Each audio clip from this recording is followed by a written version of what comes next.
Hello and welcome to the Publisher podcast from Media Voices. I'm Esther Thorpe and this is the first of a series of sessions from the Publisher Summits, which we held in mid-June. The summits covered 4 product areas across 2 days in London, from newsletters and print to apps and podcasts, and it featured speakers from The Economist and the FT to Reach, National World, Grazia and more. Huge thanks to the sponsors of the Publisher Newsletter and Print Summit, Pasendo, Piano, Warner's Group Publications, FIP and Sino. You can find out more about them and how they help publishers take their magazines and newsletters to the next level at publishersummits.com. So over the coming weeks, we're going to be releasing some of the sessions as podcasts, some grouped in themes and some as individual talks. And this episode is going to bring together 2 sessions from the newsletter stage looking at newsletter marketing and discovery. The first talk is from Sophie Laughton, newsletter editor at metro.co.uk, sharing how a site redesign helped their team drive newsletter sign-ups and what other publishers can learn. Then you'll hear from Hannah Tomes at The Spectator, interviewed on stage by me, discussing which marketing and growth strategies have and haven't worked for them. But before we get into the talks, we've written up the highlights from this episode in an article which will be live on our website and on the Publisher newsletter on Tuesday. And in the spirit of this episode, it's really easy to sign up to. You can just go to voices.media and there's a lovely newsletter tab at the top which will take you straight to the sign-up page.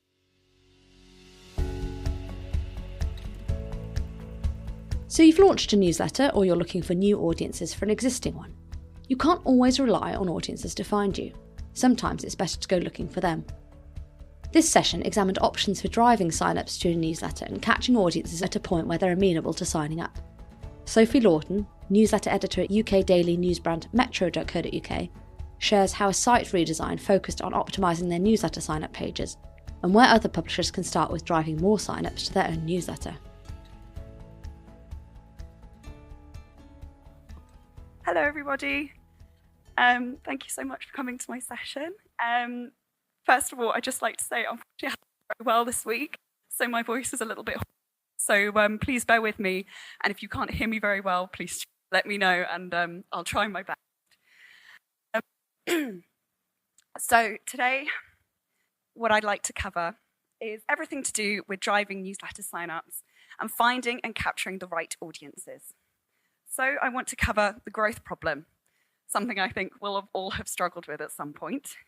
I'm going to take you through how Metro redesigned some of our newsletters and newsletter sign-up points to encourage and make it easier for people to join us. I'm going to talk about growing off-site and some of the options that you have for that and how we've gone about it. I'm going to take you through some of our results. And I'm going to finish up with some tactics and takeaways that you can use yourselves. Why is newsletter growth so tricky? I've definitely asked myself this question many times, sometimes with my head in my hands. But the fact is, no matter how good your product is or how good you think your product is, newsletters don't grow by themselves.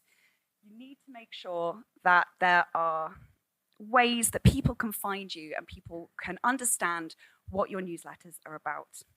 Organic reach can be limited and slow. You need to make sure that you're boosting those sign-ups wherever you can. And finally, publishers find themselves at the mercy of the algorithms. And when traffic is bad to your site and your sign-up points, that people just aren't getting their eyes on your sign-up points, sign-ups will drop. So how do we mitigate that? And how do we make sure that no matter what's going on, people are still signing up to your newsletters? So you've got a newsletter. Now how do you grow it? I think one of the most important things is when we're thinking about driving our sign-ups, there are some things to consider. You don't just need an audience, you need the right audience. So it's not just about anyone can sign up, it's about finding the right people to sign up, working out where they are, and working out what you need to do to make sure that you're reaching those people. So whether you're going to find them or you're making it easy for them to find you. You need to capture readers when they're most amenable to signing up. So when someone finds your newsletter and they come to it completely cold, it's pretty unlikely that they're going to understand what your newsletter is about and why they should be signing up to it. So it's about making sure that you're putting the sign-up points to them at a moment when they actually are interested in what you've got to offer. And finally, simplicity is key. If it's too difficult or there are too many steps, you're just going to lose readers along the journey. So, when you're signing up to one of those internet forms that's so difficult, there are too many steps, and you just give up and you switch off, that's what you want to make sure isn't happening to users when they're coming to find your newsletter. So these were some of the questions that we were facing at Metro around this time last year. So we were a few months away from unleashing a rebrand across the whole site. We managed to tag our newsletters onto the end of that. And so this was in November 2024. So this is what we were thinking. So we looked at our sign-up points, and we were kind of looking across the site and saying, what's not working? What isn't doing so well? So this is one of our old sign-up points. So it was not a great user experience. It wasn't particularly clear on our newsletters page how people had to sign up. It was a bit convoluted with where they entered their email address. And the other thing is, it was actually really clunky and time-consuming to set up these pages or make any changes to them. If we wanted to launch a new newsletter, just launching on the front end could take up to 6 months of dev work and going through UX design, the team. So it was challenging to make sure that we could actually launch new newsletters and make sure that people could see our newsletters. They also weren't particularly cohesive. There was inconsistency with different newsletters across the brand. We'd launched new newsletters at different times from different teams. So some of the sign-up pages looked really different. And we also had quite a variety in how good our data collection points were. So on some of the pages, it was really limited. On other ones, we had these quite complicated forms. So that's kind of what when we kind of took stock of our website, those were some of the issues that we realized we were facing with our sign-up points. So when it came to our redesign strategy, there were 3 things that we wanted to make sure that we were improving. We wanted our newsletters to be easy to launch. So when it came to launching a new newsletter, something that was really simple, that we could just roll out all of the sign-up points that we needed across the site, and it would be really straightforward. We wanted it to be easy to sign up. So whenever a user came to the website and wanted to sign up, that they could really simply go through, fill out the form, understand exactly what they need to do, and understand exactly what they're going to get. And finally, it needed to be easy to produce. So what this redesign did is it put the control in the hands of the editorial newsletter team. Now we can build everything in the back end just as easily as we would an article, and be changing all of the kind of furniture that goes on those various points. The imagery, the call to action copy, everything is now controlled by the newsletter team. So this is what we ended up with. So this is our new newsletter page, and it's much sleeker than the old design. I'm not sure how well you can see the individual buttons there, but the whole point is that it's very clear on how you can sign up. The data collection points is very kind of simple to understand, and depending on which newsletter you've signed up to, it will add various fields. So for example, if you sign up to a horoscopes newsletter, it will come up with the box for your date of birth and explain why that we want your date of birth. It's so we can give you a horoscope newsletter that's personalized to your star sign. Then we have new landing pages for every single newsletter. So previously, it was a bit of a mix. Not all newsletters had their own landing page. And what we wanted to do was make it really easy. If we were linking to various pages, it would take them straight to a landing page. They all look the same. They all have some information about the newsletter, what data we need to collect, and how to sign up. And it's also fully customizable. So at any point, the newsletters team can change these pages. Anything that we need to tweak, anything that we want to add, we can do that in seconds. It's really straightforward.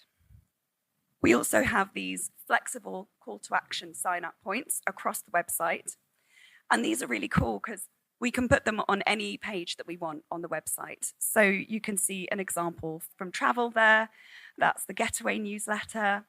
We have these follow promos at the end of every single article as well. And then we can also put these sort of widgets in the sidebar as well that look really good. These are quite successful. They drove about 14% of all of our total signups last month. But they're not totally flexible. One thing that we were noticing with those follow promos that go at the end of the article is that not everyone always gets to the end of the article. So where do we put our sign-up points to make sure that people are seeing our newsletters and understanding what they are while they're sort of reading the story, while they're most engaged? So we've brought in these fact box style newsletter call to actions. These have been really, really successful. So we're constantly iterating these, and we change the copy around. We can put them to specific tags. So for example, if there's a specific event going on, we might tweak these signups to really focus in on what's going on. So for example, for our gaming newsletter last week, we changed the promotion around the Switch 2 in particular, because there was a lot of interest in that launch last week. And as I said, really successful, and almost 50% of new on-site signups last week came from these in-article links. And we also have these overlays. So these kind of pop up when people are scrolling through the site. So this is sort of based on dwell time. So when someone has been on a page for a certain amount of time, they'll see these overlays. And again, as with everything else, these are fully customizable, and that we have the power and the flexibility to tweak these whenever we see fit. So the initial results from our redesign in November were really, really promising. So we had 1.6% growth month-to-month in November, compared to just 0.7 the month before. So we were like, this is a great start, we're really happy. Then in December, our traffic to the site really, really dropped. And that also affected our signups. So we thought, now what? We need to look somewhere else. So the way we did that was we looked to external platforms to boost our growth. We went off-site and thought, where else can we look to make sure that people are finding our newsletters and signing up to them? One thing I think is really, really important is to look at where your individual strengths are. Where do you have something unique that people can find your newsletter? At Metro, we have a really large print circulation, and we use this to our advantage with our newsletters. So this is for our horoscopes newsletter, which we launched last year. And we knew that our paper readers had a really, really high interest in horoscopes, really popular with them. So we ran these full page horoscopes ad with QR codes, making it really easy for people to sign up directly from the paper. And these are really, really successful. Every time we ran them, they drove around 200 to 500 signups every single time. So that was really promising. We also looked at our Facebook strategy. So what we wanted to do with these, we were going to keep it a little bit more promotional. So you can see an example. This was for our football newsletter that we launched a few months ago. And we did this kind of like promotional, this is our new football newsletter, this is what you can sign up for. And also sort of some more shareable content that people can engage with. So this is a Spot the Difference from our politics newsletter, which is Joe Biden's Oval Office and how Trump redecorated. So Facebook has had really mixed results. So on some of them, it's been really, really effective. So on the next slide, we have an example from our sex and dating newsletter, which is called The Hookup. This has grown really, really well on Facebook. These posts drive a lot of engagement, and around 23% of subscribers for The Hookup every month come from Facebook. And overall, that list has an average growth rate of about 4.5% month on month, which is really strong for a mid-sized list. But high engagement doesn't always equal high conversion. So this is an example of a post that we did for our politics newsletter. So it was some exclusive content written by our politics reporter, Craig Monroe, that he was covering in the politics newsletter that afternoon. And we had over 1,000 reactions, and we had several hundred comments, lots of shares. And when we put this out the night before, came in on Thursday morning, we were sort of rubbing our hands together and going, wow, this is going to have done really well. And we're going to have had lots and lots of newsletter signups from this. And when we checked our numbers, we'd had 0. So it was a really poor return on this one. So we knew we needed to rethink a little bit. So we're going to pivot away from Facebook for this particular list, and we're going to look towards WhatsApp. We've had a little bit of success so far with our newsletters on WhatsApp, where we have these WhatsApp channels that our social media team look after, and they build these really organic little communities within WhatsApp where they share our content. We've already had success with our soaps WhatsApp channel and our gaming WhatsApp channel, and we're looking at ways that we can replicate this with our Metropolitics WhatsApp users, that we can tell them about the newsletter, we can get them involved with polls and other more community-based content. I was really hoping that we would have actually launched this last week so I could have shown you, but unfortunately the rest of the newsroom also had my cold, and we're slightly behind on the launch for this one. So you've got people signed up, you've got their attention, but that's not the whole story. What we have started doing is making sure that we're converting existing users across our lists. So at Metro, we have about 15 newsletters, and we always want to make sure that people are signed up to as many as possible. So this includes making them aware of other newsletters that they might like to sign up to as part of their welcome journey. So suggesting, based on topics, that they might also like to sign up to related newsletters. And we also have on-site overlays. So for example, someone's signed up to one newsletter, but they keep browsing pages that are more related to another newsletter. We have these targeted overlays that we can suggest to those users very specifically. And we also put cross-sells within all of our newsletters. So whenever there's a sort of crossover in content, we're making sure that people are aware that there's another newsletter that they might be interested in reading. So that's an example from our news updates newsletter. So when Liverpool won the league, that was the cross-sell we had to our football newsletter that we included on there. So what have the results been so far? We've had a really, really promising 6 months. So if we look here, we have the dotted line where we had the rebrand, that was in November. You can see that initial dip where we experienced a dip in traffic, and then you can see really strong growth in our newsletter signups over the last 6 months. So we're really happy where our efforts have got us to. So what have we learned? There are some key takeaways that we have from our work on newsletter growth. Be proactive. If traffic isn't coming, go and find it. We've had to look at places where to grow off-site as well as on-site and be really targeted in how we are reaching new users all the time. You need to diversify your touch points. We have as many options as we can, and we're always looking at more options so that we can reach people at different stages as they read our content. So we're always making sure that when they're most amenable to signing up, there's an option for them to do so. And finally, be flexible and keep experimenting. So what our redesign has really allowed us to do is have this flexibility and agility. Any changes we want to make, any experiments, we can run them in seconds. And that's what we've been doing over the past 6 months. Keep iterating, keep trying new things, and we've seen some really big results from some really small changes. So where can you start? The first thing to do is audit your own newsletter sign-up points. Look at the places where maybe the journey is a little bit more difficult than it could be. There will be maybe some sign-up pages that just aren't as clear as they should be, or places where you're not putting sign-up points where they could be. You need to identify your own strengths and weaknesses. If you have a particular strength on a particular platform, that's a really good place to start. If you're doing really amazing things on Facebook, make sure that you're using that to that best of its ability. Equally, if you have a weak point, look at ways that you can improve it, and crucially, start testing, measuring, and refining. So I think that's definitely my biggest takeaway. There are always new things that you can try. If there's a new idea that you can have, always make sure that you are giving it a chance. If you don't give it a go, you will basically never know.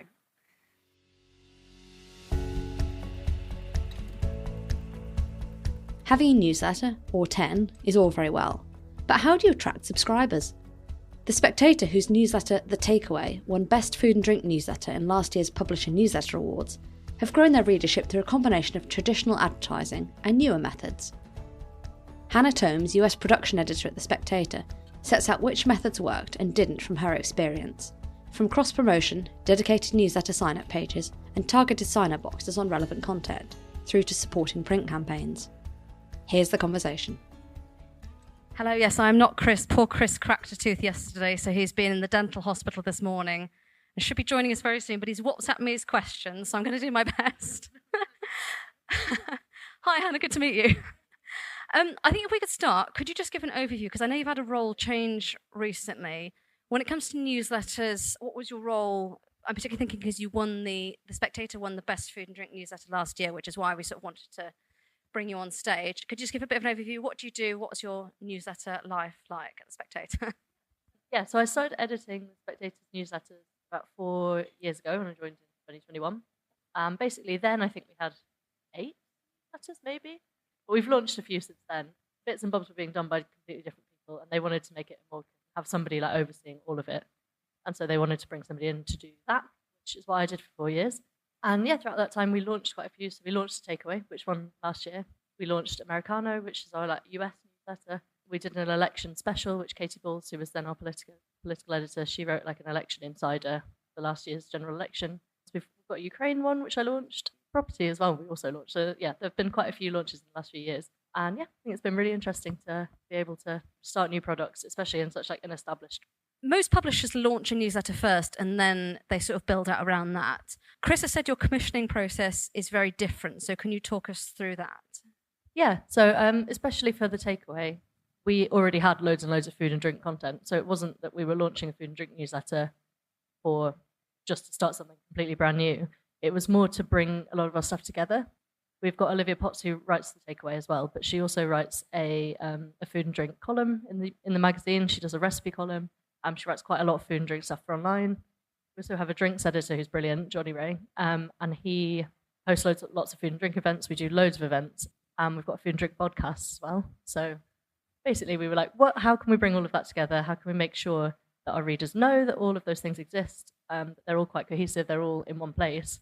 And then we thought maybe we'll do a newsletter, which to give them a bit more extra stuff, but also to bring all of that together. So we have Olivia does a recipe. Johnny Ray recommends a wine to go with the recipe. Sell sponsorship for that. Companies can say, we'll pay you X, but can you pick one of our wines for that? It doesn't have to, they don't tell us which wine, obviously, but they just say it has to be one of our, it's from our new range or something like that. And Johnny will go through, he usually does the recipe, good for him. He spends quite a lot of time cooking them to pick the best match and things like that. So it's it's been really good for bringing everything together. Yeah, in that sense, I suppose the newsletter's almost like that sort of push mechanism to say, hey, we've got all this other stuff, come and check it out, and you can build a list around that. Yeah, so I think it was quite nice to start that because we already knew the Appetite food and drink newsletter was there. And yes, we already knew that our readers were really interested in that kind of thing. It made sense to put it all in one place. And to sort of more push it out to readers rather than saying, oh, we've got this disjointed thing. We've got a column in the magazine, we've got an online section for food and drink, we've got events like in person, we've got a podcast, all in slightly different places. It was a really nice way of bringing it all together and also giving subscribers something new at the same time. The pivotal question of this session is, how do you raise awareness of your newsletters once you've launched them? Yeah, well, for that, we've done quite a range of pushing it in certain ways, just because we're really lucky to have a print product and also online. So in the magazine, we've done some full page ads in the magazine with a QR code so people can sign up. When we first launched it, we did a lot of that. We still do it quite a lot now because they're quite pretty adverts, to be fair. They're nicer than a lot of our politics adverts because they're got nice food and drink illustrations on and they look much nicer. But yeah, we use them. They've worked quite well. They're not the most successful thing because a lot of our readers are a slightly older age bracket, and then maybe not QR coding and signing up like that. But I think even just to raise awareness of the fact that it exists, it's quite good. And then same with at the end of Olivia's food and drink column, we've got to sign up, and every single time there's a column in the magazine, it says to sign up for Olivia's food and drink newsletter. Here it is. Here's the sign up. We also push it online. So if you read food and drink content and you're a logged in subscriber on our website, and I think we set the threshold, I think it was I think it was 4 articles a week that are food and drink related. If you read them and you're a logged in subscriber and you've opted in to receive newsletters, we will start sending you the food and drink newsletter if you don't already receive it. And then obviously we'll say at the top, you can unsubscribe if you don't like it, but we thought you might be interested in this because you read food and drink content. What's the response been like to that? If you sort of suddenly find, I suppose if you're interested, then that's going to be a welcome. Yeah, it's been really good. We don't have that many unsubscribes from it. I mean, some people do, obviously, because some people just don't want it. But we make it really clear at the top, this is why you've been added to this list. You've opted in to receive newsletters, and we can see that you've read a lot of food and drink content. So perhaps you didn't know, but we have a food and drink newsletter. It's been quite good. Has anything not worked particularly well?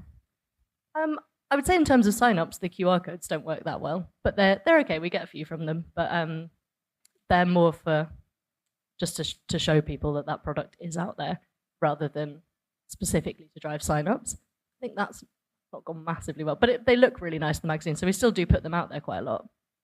And one thing that we've been working on, but it's not fully come off yet, website problems. I think I'm not very good with the tech, so I leave that to the tech people. But we do quite a few where if you're a subscriber and you're logged in, you get adverts for newsletters that come up alongside. So you might be reading an article about, like, we had one recently about the world's worst drink, and you might have something pop up saying, oh, did you know we do a food and drink newsletter?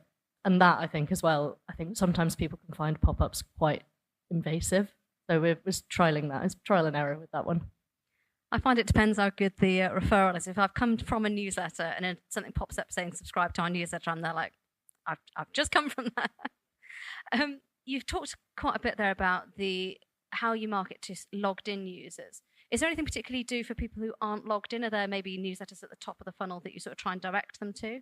Not so much with that, but people who receive any of our other newsletters, we quite often advertise for different newsletters that we have on the bigger ones. So on our bigger politics newsletters, we have, like, at the bottom an area where you can go to sign up for all of the other ones if you want to, like a preference area where you can click everything. And, I think that's been one of the biggest things of making sure our preference center works properly and people can click through everything and they're not being signed up for stuff they don't want, or they're not being logged off for things that they do want. But yeah, I think one of the biggest ways that we get people onto existing newsletters who might not already be subscribers is through advertising on our bigger newsletters. Because some of our politics ones go to a lot of people, and a lot of them actually do find that they are interested in food and drink. They just didn't know we did a food and drink newsletter. It's quite a lot of crossover, politics and wine. You mentioned at the start about the events. Do you market the newsletters at the events, or is there a sort of a circle there that you end up marketing around? Again, we probably could do more on advertising at the events, but I think a lot of that is more, they get mentioned a lot at the events. I'm not sure, we don't really have numbers on how many people actually sign up after coming to an event, which probably would be a really interesting thing to look into. But yeah, we do advertise them that way, and also we advertise the events heavily on the newsletter. So we get a lot of sign-ups for events that come through. When, say, with the wine match, it might say, oh, and if you like this sort of wine, we've got an event that's about Chardonnay next week. Come to that. Do you have whole events dedicated to Chardonnay? Possibly not Chardonnay, but all kinds, yeah. Market opportunity. Are there any specific considerations that go into marketing a food and drink newsletter, apart from a Chardonnay event? Yep. Are there any opportunities there that maybe wouldn't work for maybe politics or other verticals?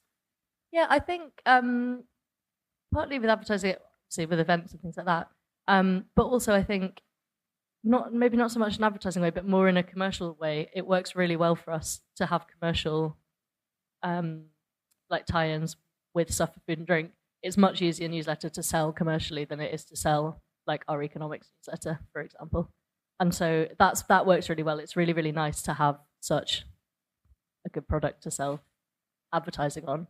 But also we get a lot of subscribers coming to the Spectator through newsletters, and quite a lot of the things we sort of have links within them which direct people back to the site so that they can usually read 1 or 2 free articles, and then we'll hit a paywall, and then we'll decide to subscribe through them. So we get a lot of referrals that way around as well. If there was maybe 1 or 2 techniques that people in the room are sort of looking at implementing, what would you say has worked best for you if you just had to choose one or two things rather than look at your entire marketing strategy? Well, I think that for us, the thing that's worked best is probably cross-promoting on other newsletters, which is one thing I'd say. And it's also really easy to do that. It doesn't take a long time. If you just design a banner or even just some in-email wording or anything like that, as long as you make it eye-catching and interesting enough for people to click on, or make your other newsletters sound interesting enough for people to think, oh, well, I haven't heard of that. This sounds like something I'd really enjoy. I think that's the thing that's probably driven the most for us internally. More widely, how does the Spectator plan on marketing its newsletters as its readers become more habituated to it? Well, I think one thing with that is probably making our online advertising better for newsletters. Our online advertising is not that great for newsletters on the website.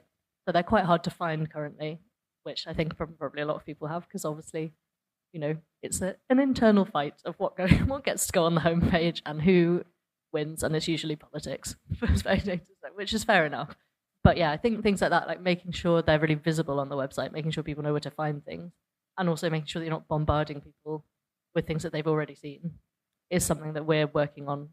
Well, I'm not actually on newsletters anymore, but I know that the newsletter team is now working on, and slightly like making sure that our readers aren't doing the same things over and over again, but also being able to tell them what we are doing, what's coming up. And also, I think quite a lot of our newsletters are personality-led. So a lot of them are written by a specific writer, and people come to them because they want that writer's view. So I think a lot of them doing their own promotion, like whether on Twitter or on Facebook, wherever they want to advertise, is also really, really helpful. Because a lot of people come specifically because they want to hear from that person on that person's view, which I don't know if that would apply to all kinds of newsletters, but I think for the Spectator in particular, it's because we're more opinion driven. It's a good way of marketing them for us. I think we've got a whole panel on that coming up in a minute, but I do want to ask on that, is it possible to let a writer front a newsletter that maybe doesn't have a profile, or do you find they have to have a profile on X or whatever it's called now in order for that to be successful? Some of our most successful ones have been because they've been fronted. Like when we had the election one, it was written by Katie Balls, who was then our political editor, and people signed up because they were like, well, she knows what she's talking about on politics, especially on elections. So, she's done quite a few of them. So they were like, it was really, really good to have her market in. She's also got quite a big presence on Twitter and things like that. But we've had some other really successful ones for people who haven't had a profile at all, such as we've got a Ukraine in Focus newsletter, which is written by Svetlana Morinets, who is a Ukrainian refugee. She was a journalist in Ukraine, and she's since come to the UK because of the war. Didn't have any profile at all in the UK. Came to Spectator through our internship scheme, and then she's got a job, stayed, writes about Ukraine, writes a newsletter, and it's a really successful newsletter. And it really it's got very, very, very high engagement. I think the people who read it want to hear from her because she goes back to Ukraine quite regularly. Is from Ukraine. It's interesting to hear her perspective rather than the perspective of somebody looking at it sort of from a more academic way. So I think it depends how you market them. But with Svetlana's one, again, we've done quite a few Ukraine-related talks and events and things like that, which she's done, and so her profile's getting better known. But she was completely unknown when we started that newsletter. So I don't think I think if someone's got something really interesting to say and from an interesting perspective, I don't think it matters. It might just be slightly harder to market. Sophie mentioned about Facebook and Facebook advertising. Have you found any sort of paid advertising has worked? Are there any platforms that have been particularly good for the newsletters, or does it vary by newsletter? I think it does kind of vary. The one thing I would say, we've found Twitter to be potentially pointless for advertising. I think we've all found Twitter to be pointless. Yeah, maybe not just for advertising, but we've not found Twitter, like the click-through from anything we put Twitter, even for articles, for anything like that, is just visible. But yeah, paid Facebook advertising has worked quite well for us. Again, it's more for the politics ones, because those, I think, are more the people associate the Spectator more with politics than with anything else that we do newsletters on. So say like our property one hasn't done massively well in that sort of advertising, just because I don't think people think, oh, Spectator or property.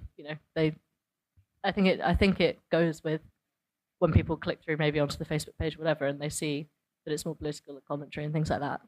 That it's worked for us better anyway. on Facebook with that kind of newsletter. But I think, I mean, our newsletter team at the moment are sort of trying a lot of new stuff with things like that. I think they're trying a lot of new paid advertising. Yeah, we tried Reddit as well for a bit, which didn't really do anything, but we tried. You know, I don't think anybody knows how Reddit works, and if they do, you can get quite lucky on it.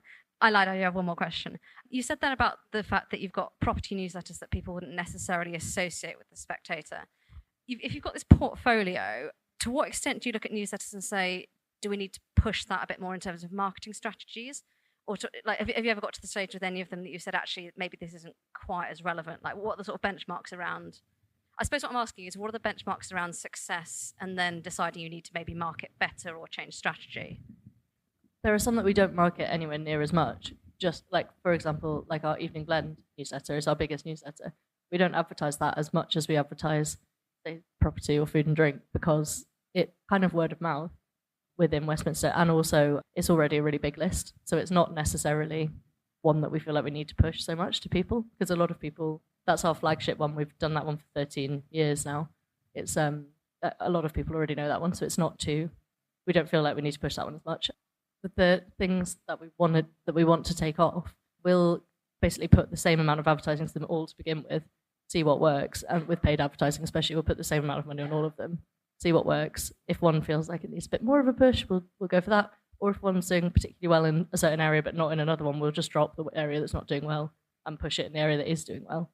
I think it's just interesting and like good to be flexible with how you're marketing stuff, and like what works for one necessarily won't work for the others.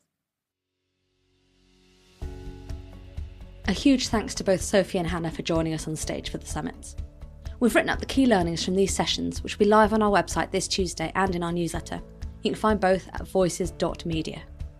And finally, thanks once again to the Newsletter Summit sponsors, Pasendo, who help editorial teams turn great newsletters into sustainable revenue engines, and Sino, who are a global leader in data solutions and market research. We'll be back next week with another session from the Publisher Summits. But until then, goodbye.